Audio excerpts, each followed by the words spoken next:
Hello guys, this is my second day of training with a bike with no training. Aha, gusto mo bilisan ko? Okay.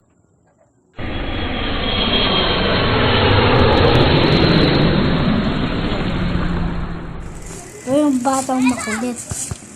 Ang palaging naghihiram ng bike ko. Yung naka-green na bata. Ito naman yung mami ko at saka little sister ko. Tinitingnan din nila yung pag-training ko. Naalala ko yung sinabi ng bata kanina. Yung sinabi niya bilisan ko raw. Kaya binilisan ko ulit.